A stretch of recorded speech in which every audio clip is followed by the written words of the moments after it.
Oi gente, ali, tudo bom? Hoje eu vou falar sobre esse livro, O Colecionador, do John Fowles, que tem uma introdução do Stephen King, então a gente já imagina que vai ser um livro bom. E aí a gente vai ter também várias celebridades aqui da literatura falando sobre ele, inclusive o Thomas Harris, que é autor do Silêncio dos Inocentes, então assim, tem várias referências boas para ler este livro, e dá muita raiva na gente, mas ele é bom mesmo. Por incrível que pareça, eu gostei mais do sequestrador do que da sequestrada, eu não torcia por ela. Você vai entender. A gente vai conhecer o Clegg, eu não lembro qual é o primeiro nome dele, eu sei que ele mente pra Miranda, que é sequestrada, falando que é o Ferdinand. A gente começa com o próprio sequestrador contando o que está acontecendo na vida dele. Então vamos lá, ele conta um pouquinho da história dele, ele conta que todos os dias vê uma menina passando pela janela. Na verdade, ele já conta meio no passado, né? Então, todos os dias eu via aquela menina passando pela janela, eu imaginava coisas, mas aí eu não sabia se realmente poderia ser ou poderia não ser. Chegou uma hora que eu não sabia mais se é o que eu estava fazendo, ou tipo, sabia, mas era uma coisa inofensiva. Então assim,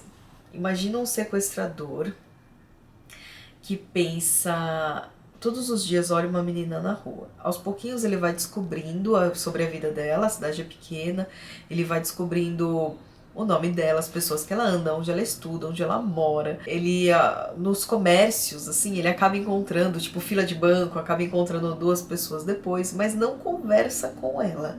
Ele só imagina como seria se os dois se conhecessem. Depois, ele acaba imaginando como ele faria para se aproximar dessa pessoa. E aí ele tem a grande ideia, que aos pouquinhos vai amadurecendo. Eu achei a forma de escrita muito legal nesse sentido, quando é a voz do Clegg. Como ele vai se sentindo a ponto de imaginar que seria totalmente aceitável se ele sequestrasse a menina, mantivesse ele perto, né, ela perto dele, conversasse todos os dias até que ela se sentisse à vontade para amá-lo, porque afinal só faltava ele a conhecer e ela, né, o conhecer para que rolasse ali o amor entre os dois. Então assim, é uma mente louca, né? Porque ele nunca conversou com ela. Por que não fazer isso se apresentando?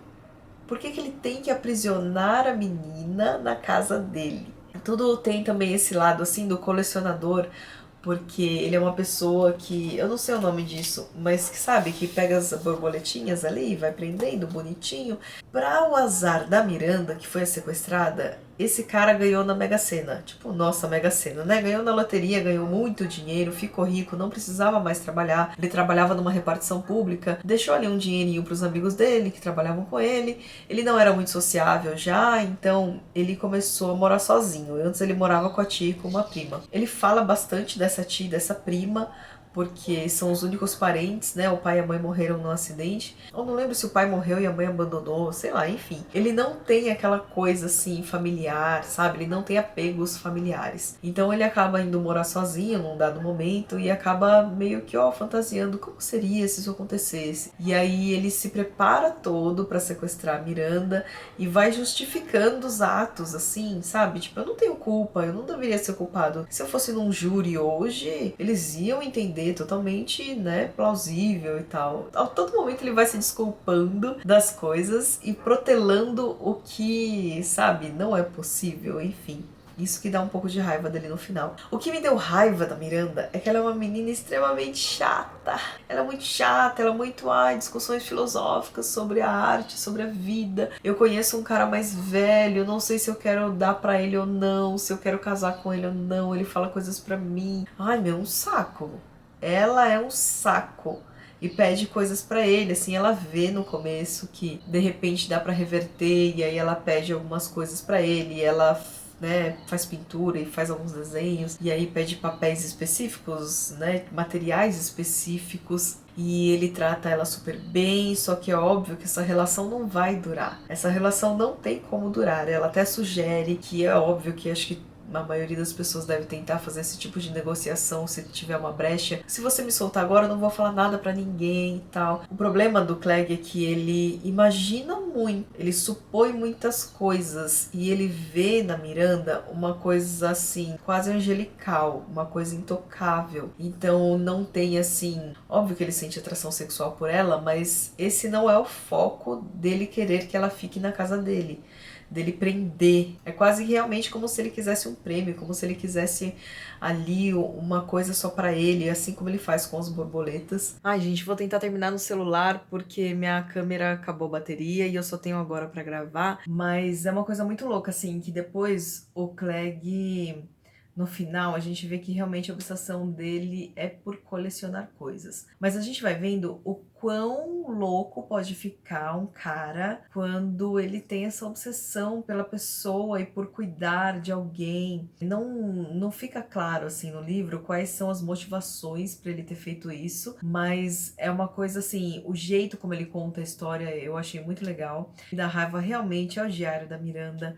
Ela não sabe se ela fala umas coisas, ela quer discutir a arte, fica fazendo colocações. Eu não sei também se ela faz isso para fugir da realidade ainda agora, porque é óbvio que não é uma realidade boa, não é mesmo? E aí ela precisa dar uma enrolada ali, coisas para desviar, né, o foco da atenção dela. Óbvio que ele escolheu um lugar meio que isolado para aprisionar a Miranda, e a Miranda acaba descobrindo isso, eles negociam ali de uma forma que ela passe por um trechinho da casa, né, ela fica no porão, mas que ela saia um pouco para tomar um pouco de ar. E eu não sei, assim, como eles não pensaram que o final poderia ser tão trágico, né?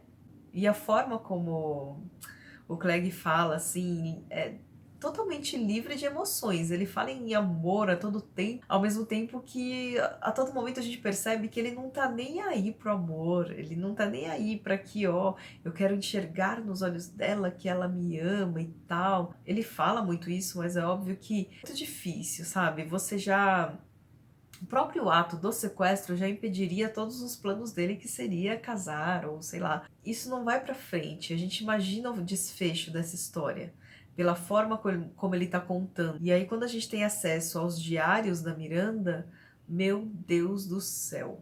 É uma coisa muito louca. Não. E aquele cenário doentio, sabe? Aquela coisa de sequestrador e sequestrado e das coisas que ela imagina e como ele interpreta e como ele fala e como ela interpreta. Então tem momentos que ela é muito mimadinha, tem momentos que ela é muito centrada, tem momentos que ela tenta renegociar sempre a saída dela e tem momentos que ele é totalmente obtuso e que ele vai embora simplesmente, deixa ela falando sozinha. E não tem no livro, mas é óbvio que ele já sabia, é óbvio que ele imaginava que isso não daria certo, mas aí eu acho realmente que o lado colecionador dele entrou mais em foco, que o lado colecionador dele era o lado que queria ter uma coisa bela ali para aprisionar uma vida, não só tipo, uma borboleta, uma coisa bela, mas tudo, uma pessoa inteira.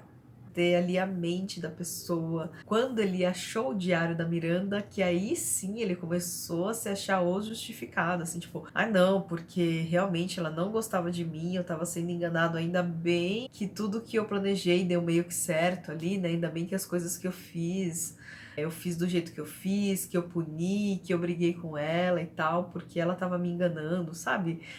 Tudo assim, a gente vê uma mente doentia, e eu acho que essa é a parte legal do livro, é a gente ver como o autor escreveu o livro sem se preocupar, assim, muito com críticas moral e tal. Ele realmente tentou fazer com que a gente visse uma mente doente, que é o Clegg. E a chatice também da Miranda. Gente, sinto muito, mas é verdade. Uma das meninas também comentou no outro vídeo, quando eu falei que tava ou no Instagram comentou que ela era muito chata, e realmente ela é muito chata, essa menina. Eu não gostei da Miranda. Chega uma hora que eu falo, graças a Deus alguém, sabe? Tipo, é meio cruel falar isso, mas ela é uma menina muito chata e muito mal resolvida. E também ficava enrolando nas decisões da vida dela, enfim. É isso, gente. Espero que vocês tenham gostado. Desculpa aí que mudou o formato todo do vídeo, porque a bateria da câmera acabou. Eu ainda não arrumei a minha câmera oficial. E é isso então. Espero que vocês tenham gostado. Se inscrevam no meu canal, dê um curtir e até o próximo vídeo.